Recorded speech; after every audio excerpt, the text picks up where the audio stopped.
किसी स्त्री की शादी हो गई हो तो उसकी दो पहचान हो, मांग का सिंदूर, गले में मंगलसूत्र। अच्छा, मान लो मांग का सिंदूर ना भरा हो, गले में मंगलसूत्र ना हो, तो हम लोग क्या समझते हैं? भाई ये प्लाट अभी खाली। जी नमस्कार दोस्तों, मेरा नाम है आशीष धनगर और आप देख रहे हैं आपका अपना चैनल द अहिल्या दस्तक। इन दिनों सोशल मीडिया पर एक चर्चा फिर से बहुत तेज हो गई है।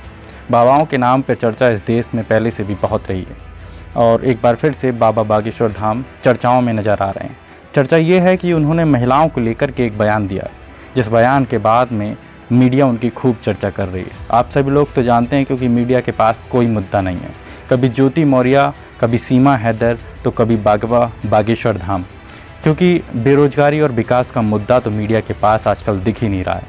तो मुद्दे बचे यही सब, तो इन सब मुद्दों को उठाना मीडिया का अब दूसरा फ़र्ज बन गया है, क्योंकि मीडिया के पास मुद्दा ही नहीं है।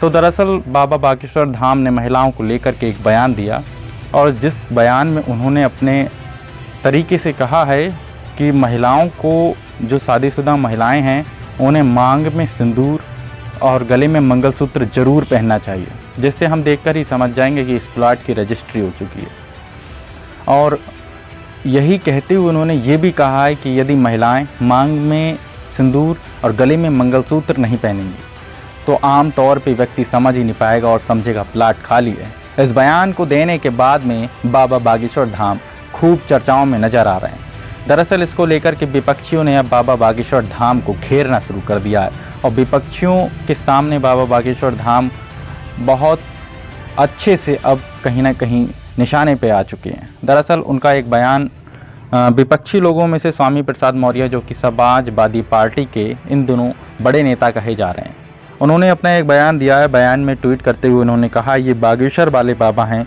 या लखेरा टपोरी लंपटाचारी है, जो महिलाओं के प्रति इतनी ओछी और गंदी भाषा का प्रयोग करते हुए कहता है कि जिस महिला की मांग में सिंदूर लगा हो और गले में मंगलसूत्र लटक रहा हो तो हम समझते हैं कि इसकी रजिस्ट्री हो चुकी है। जिस महिला की मांग में सिंदूर ना लगा हो और गले में मंगलसूत्र ना बंधा हो तो हम सोचते हैं कि ये प्लाट खाली है। बाबा का यह घटिया बयान देश की समस्त महिलाओं का घोर अपमान है। इसकी कड़ी निंदा करता हूँ तथा इस बयान पर साधु संतों, मठाधीशों, धर्माचार्यों व पंडित पुजारियों की चुप्पी और भी निंदनीय है, जिनकी जुबान पर अभी तक ताला लगा हुआ है। महिलाओं के सम्मान में बोलने की हिम्मत नहीं जुटा पा रहे। क्या साधु संतों का यही चरित्र है? ये कहते हुए स्वामी प्रसाद मौर्य ने ट्वीट किया है। अब इस ट्वीट को लेकर के भी सोशल मीडिया में भयंकर चर्चा है। लेकिन साथियों, अब सवाल ये आता है कि क्या बागेश्वर बाबा ने गलत कहा है?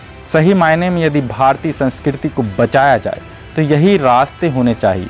कहीं ना कहीं सही तरीके से देखा जाए तो बाबा बागेश्वर धाम ने बिल्कुल भी कुछ भी गलत नहीं कहा है कि जब तक महिलाएं भारतीय संस्कृति को नहीं अपनाएंगी तो धीरे धीरे भारतीय संस्कृति विलुप्त होती चली जाएगी। मांग में सिंदूर और गले में मंगलसूत्र, कहीं ना कहीं जो उन्होंने कहा है वो बिल्कुल सही है और शादीशुदा होने का ये सबसे बड़ा प्रमाण भी होता है। अब ऐसी स्थिति में यदि मांग में सिंदूर भी नहीं होगा, गले में मंगलसूत्र भी नहीं होगा, तो वो शादीशुदा महिला भी अविवाहित लगेगी। निश्चित तौर पर उसकी लोगों की नज़रें एक अलग ही नज़रिए से देख रही होंगी। इन तमाम चीज़ों को लेकर के कहीं ना कहीं ये साफ जाहिर हो जाता है कि बाबा बागेश्वर धाम का विरोध करने वाले लोगों को केवल और केवल बहाना चाहिए। सच्चाई यही है कि किसी भी तरह का बयान हो, ये लोग हिंदुत्व के विरोध में रहते हैं। हालांकि इसमें अपनी अपनी राय हो सकती है, अपना अपना नज़रिया हो सकता है कि कौन किस धर्म को मानता है। इस देश में रहने वाले कुछ लोग बौद्ध धर्म को मानते हैं, तो मुस्लिम धर्म में कुछ लोग हैं, उसके बाद में ईसाई धर्म में भी कुछ लोग हैं। ऐसे तमाम धर्मों में उसके बाद में बहुसंख्यक रूप में हिंदू धर्म में भी लोग रहते हैं। तो कुल मिलाकर के इस देश में रहने वाले कई धर्मों के लोग हैं, लेकिन अपनी अपनी विचारधारा के हिसाब से वो लोग अपनी धार्मिक मान्यताओं के हिसाब से अपना जीवन जी रहे हैं। लेकिन सवाल आता है कि क्या बागेश्वर बाबा ने गलत कहा है? आप लोग इस पर क्या सोचते हैं? सही मायने में सच यही है कि भारतीय संस्कृति को बचाने के लिए बाबा बागेश्वर धाम ने जो कुछ भी बोला है वो कहीं भी गलत नहीं।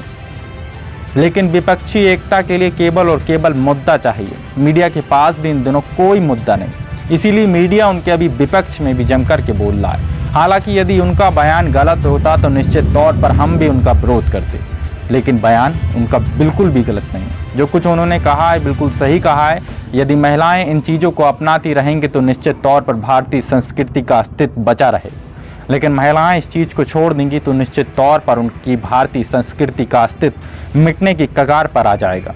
हालांकि आप सभी लोग जानते ही हैं कि आज की डेट में भारतीय संस्कृति मिटने की कगार पर आ चुकी है, लेकिन उसके बावजूद भी विपक्षी नेता भांग घोट के पी करके सो गए, क्योंकि विपक्ष को आज बहुजन राजनीति के नाम पे कहीं ना कहीं जो आज कर रहे हैं वो केवल और केवल हिंदुत्व का विरोध करते हुए दिखाई देते हैं। समाज के विकास की बात तो इनसे होती नहीं है।